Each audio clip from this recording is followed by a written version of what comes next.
کئی بار خیال آتا تھا کہ پیغمبروں کی جو موت ہوتی ہے اکثر ایسے کہ وہ پہلے بستر پہ جاتے ہیں، بیمار ہوتے ہیں، جیسے ہمارے نبی صلی اللہ علیہ وسلم کافی دن بیمار رہے، وصیتیں کی آپ نے، حضرت ابو بکر کو اپنے مصلے پہ کھڑا کیا. لیکن سلیمان علیہ السلام کی موت عجیب انداز سے ہوئی ہے. سلیمان علیہ السلام کی جو موت ہے نا، وہ انداز ہی کیا تھا، الگ. بیٹھے ہوئے ہیں، لاٹھی پہ سہارا ہے، لاٹھی سہارا لے کے حضرت سلیمان علیہ السلام بیٹھے ہوئے ہیں اور جنات سے کام لے رہے ہیں. جنات تعمیراتی کام کر رہے ہیں، اور بھی جو انسان اور جنات نا، وہ بڑے مشقت والے کام. اور قرآن کہتا ہے وہ مشقت والے کام حضرت سلیمان علیہ السلام کے روب کی وجہ سے کر رہے ہیں. یہ روب نہ ہوتا تو وہ یہ کام نہ کرتے، کیونکہ اتنی ٹینشن والا کام انسان یا تو لالچ میں کرتا ہے یا کسی کے دباؤ میں کرتا ہے.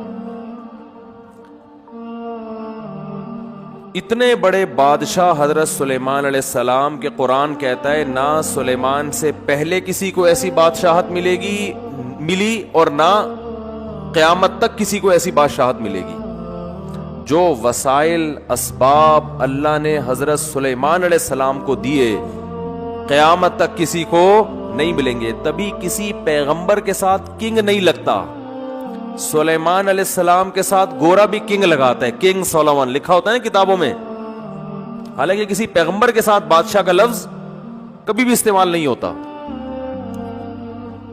لیکن یہ ایسے پیغمبر ہیں کہ ان کے نام کا حصہ کیا بن گیا، کنگ، بادشاہ. ایسی بادشاہت اللہ نے عطا کی اور آپ نے اللہ سے مانگی تھی. اب تو یہ وقت تھا، اور اگر اللہ نے موت بھی دینی تھی تو بھائی پہلے یہ تعمیراتی کام مکمل کر لیتے، پھر گھر جاتے، بیوی بچوں کو جمع کرتے اور کہتے دیکھو بھائی اللہ نے جو دین دنیا میں غالب کرنا تھا وہ میرے ذریعے سے کر لیا.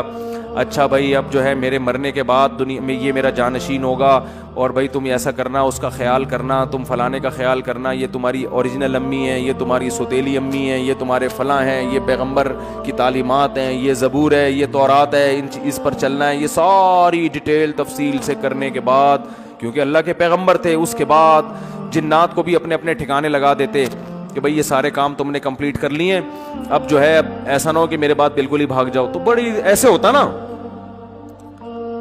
اللہ نے ایک طرف اتنی مینجمنٹ عطا کی ہے، ایسا انتظام سلیمان علیہ السلام کو دیا ہے کہ بھئی ان سے زیادہ مینجمنٹ تو ہمیں کہیں ملتی نہیں، ہر کام سلیقے سے ہو رہا ہے. لیکن موت ایسی آئی ہے جو بظاہر ایسا لگتا ہے کہ اس کی تو کوئی لاجک بنتی ہے ہی نہیں ہے. کام کے دوران اللہ نے بیٹھے بیٹھے اٹھا لیا. اور عجیب بات یہ ہے کہ جب کسی کی موت واقع ہوتی ہے ایک دم زمین پہ گرتا ہے نا، وہ سلیمان علیہ السلام جس لاٹھی سے ٹیک لگائے ہوئے تھے نا، وہ اس انداز سے تھی کہ موت واقع ہونے کے باوجود زمین پہ گرے نہیں، کیونکہ لاٹھی نے سہارا دے دیا ہوا تھا آپ کو. بیٹھے ہوئے اس انداز سے، وہ بھی اللہ نے بٹھایا ہوگا، اس انداز سے اللہ نے آپ کو بٹھایا کہ اللہ کے علم میں تھا کہ اب ان کی روح میں نے قبض کرنی ہے. سلیمان علیہ السلام بیٹھے ہوئے، اور بظاہر ایسا لگتا ہے حضرت سلیمان علیہ السلام کو بھی پتہ نہیں تھا، کیونکہ پتہ ہوتا نا تو پھر وہ پورا انتظام کرتے بیٹھ کے. تو بیٹھے ہوئے ہیں اور لاٹھی کے سہارے پر قرآن کہتا ہے ہم نے ان کی روح کو قبض کر لیا. موت کا فیصلہ. بس اے سلیمان، یہ دنیا کی جو بادشاہت ہے نا، اتنی میں نے آپ کو دی ہے کہ نہ آپ سے پہلے نہ آپ کے بعد، لیکن چھینوں گا اسی طرح سے کہ لوگوں کو یقین آ جائے کہ دنیا دل لگانے کی جگہ نہیں ہے. جب سلیمان کو دل لگانے کی اجازت نہیں ہے تو ہمارے پاس ہے کیا؟ ایک چنچی لے کے گھوم رہے ہوں گے، ایک رکشہ لے کے گھوم رہے ہوں گے، 120 گز کے 240 گز کے 2-4 پلاٹ ہوں گے، یا 8-10 عمارتیں بنا لیں گے، بلڈر بن جائیں گے بہت بڑے. پورا بحریہ ٹاؤن بھی خرید لو تو کتنا ہے؟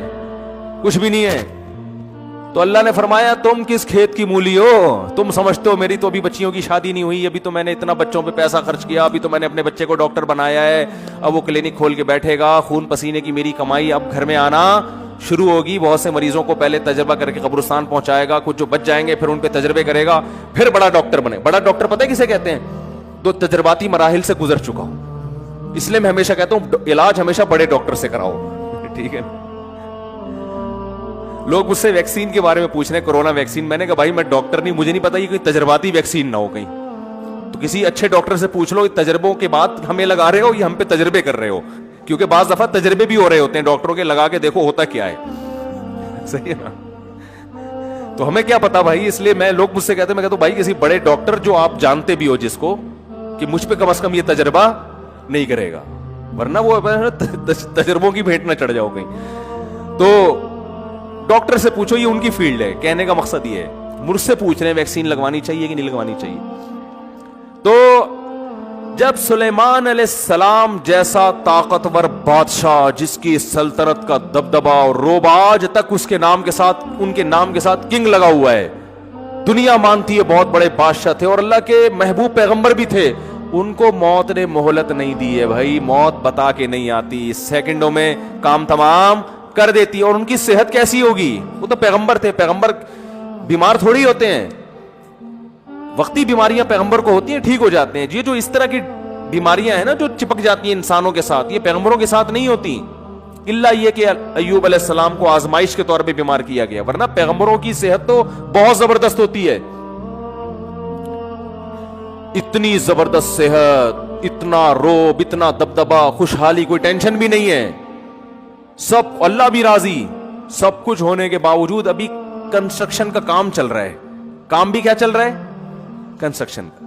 اللہ وہ تو کمپلیٹ ہونے دیتا کہ بھیا, کیونکہ قرآن کے الفاظ ہیں کہ سلیمان کی لاٹھی کو نا دیمک نے کھانا شروع کیا ہے, کیونکہ ان کے انتقال کو بہت ٹائم گزر چکا تھا. انبیاء کا جسم خراب نہیں ہوتا مرنے پر, انبیاء کا جسم موت کی صورت میں خراب نہیں ہوتا, بالکل ویسے ہی رہتا ہے, کوئی تغیر نہیں آتا اس میں, کوئی چینجنگ نہیں آتی, ایسا ہی لگتا ہے جیسے زندہ ہیں.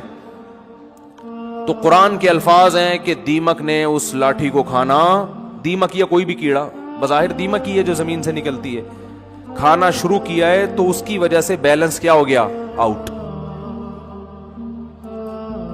جب بیلنس آؤٹ ہوا تو حضرت سلیمان علیہ السلام کا جسم مبارک زمین پہ گرا ہے. فلما خرّا, قرآن کہتا ہے جب زمین پہ گرے ہیں, تبینت الجن, جنات کو پتا چلا کہ بھائی ہمیں تو غیب کا علم نہیں ہے, یہ تو پتہ نہیں کتنے دنوں سے ان کی موت واقع ہو گئی ہے, ہمیں تو پتہ ہی نہیں. اور قرآن کہہ رہا ہے کہ اگر جنات کو پتا ہوتا نا کہ ان کی موت واقع ہو گئی ہے تو وہ اتنی شدید ٹینشن میں ٹائم نہ گزارتے. وہ جیسے ہی ان کو پتا چلا ان کی موت واقع ہو گئی ہے, جو شٹرنگ کے پھٹے جہاں لگے ہوئے تھے وہ وہیں چھوڑ کر بھاگ گئے. بہت بڑی لاجک ہے. وہ لاجک یہ ہے کہ اللہ نے بتا دیا میں کسی کو کسی بھی ٹائم پہ مار سکتا ہوں, یہ پروجیکٹ تمہارے یہ یہیں کے یہیں رہ جائیں گے. این ممکن ہے ابھی شٹرنگ ہوئی بھی ہو, پھٹے لگے ہوئے ہوں, تغاریاں چل رہی ہوں, اور جس کا مکان ہے اللہ اس کو موت دے دے, کیونکہ اللہ نے اس کام کے لیے دنیا میں نہیں بھیجا. یہ ہماری ضرورتیں ہیں, یہ ہمارے مقاصد نہیں ہیں. جس مقصد کے لیے بھیجا تھا وہ اللہ نے دیکھ لیا کہ تو اس مقصد میں کتنا اترتا ہے, تو نہ حلال و حرام کے کتنا پابندی کی ہے, یہ اللہ نے دیکھ لیا ہوتا ہے. لہذا مرتے ہی حساب و کتاب شروع.